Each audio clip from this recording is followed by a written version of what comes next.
வணக்கம் நண்பர்களே, இன்னைக்கு வீடியோவில் நான் என்னோடய மாடி தோட்டத்தோட அப்டேட்ஸ் காட்ட போகிறேன்.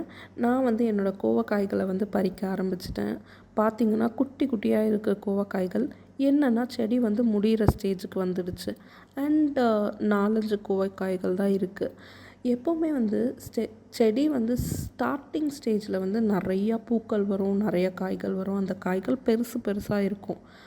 அப்புறம் வர காய்கள் சின்னதாகவும் இருக்கும். அண்ட் அமௌண்ட்டும் கம்மியாக தான் இருக்கும். ஸோ பூ காய் வர ஸ்டேஜில் ஃபர்டிலைசர்ஸ் கொடுக்கறது மூலிமா ஒரு 15 நாள் 20 நாளைக்கு ஒரு தடவை ஃபர்டிலைசர்ஸ் கொடுக்கறது மூலிமா நல்லா ஈல்டு வரும்.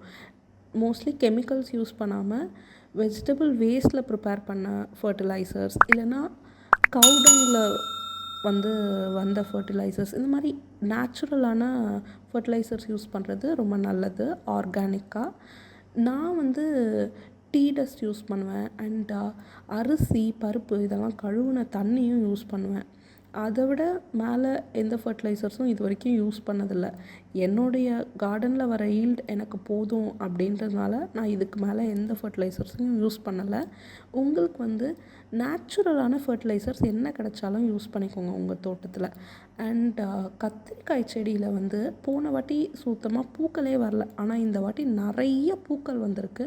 அது காயாகவே மாற மாட்டேங்குது. எல்லாம் பூவும் காஞ்சு உதிர்ந்துடுது. எனக்கு கத்திரிக்காய் செடி எந்த செடிகள் பற்றியுமே எனக்கு நாலேஜ் இல்லை. நான் வளர்த்து தான் தெரிஞ்சுக்கிறேன். ஒன்றும் தெரிஞ்சுட்டு நான் இம்ப்ளிமெண்ட் பண்ணுறேன்.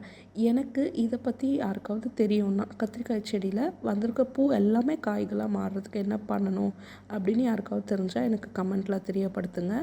அண்ட் இந்த சுரைக்காய் பார்த்திங்கன்னா தவுளூண்டு இருக்குது. தொட்டியில் வச்சா இவ்வளோ தான் வருது.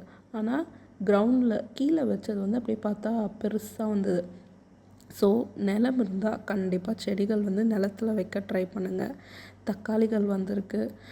காராமணி செடி எல்லாம் காஞ்சு போக ஆரம்பிச்சிருச்சு. அதனால் புதுசு நட்டேன். அது குட்டியாக முளை வந்திருக்கு. 10-15 விதை நட்டால் 2 முளை தான் வந்திருக்கு. வரவே இல்லை. அண்ட் பூசணிக்காய் இது எல்லோ பூசணிக்காய், இதுவும் பெருசாகிட்டுருக்கு. இது வாடாமல்லி பூக்கள் ரொம்ப அழகாக பூத்துருக்கு. துளசியும் நான் கட் பண்ணியிருந்தேன். அதுக்கப்புறம் துளசி நல்லா வந்துடுச்சு. கடுகு மைக்ரோ கிரீன்ஸ்க்காக போட்டேன். அது பழைய விதை போல், அதனால் சுத்தமாக வரவே இல்லை. 1-2 செடி வந்தது. எனக்கு கடுகு எப்படி இருக்கும்னு பார்க்கணுன்னு ஆசையாக இருந்தது. அதனால் விட்டேன். அப்படியே சூப்பராக கடுகு வந்திருக்கு காய்கள். என்கிட்ட 2 சுரைக்காய் இருக்குது. இது டிஃப்ரெண்ட் சுரைக்காய். இது வேறு வெரைட்டி. அந்த பழைய சுரைக்காய் காமிச்சேன் இல்லையா, அது வேறு வெரைட்டி. 2 வெரைட்டி ஆஃப் சுரைக்காய் வச்சுருக்கேன். இது என்னுடைய மாடி தோட்டத்து அப்டேட்ஸ். Bye friends.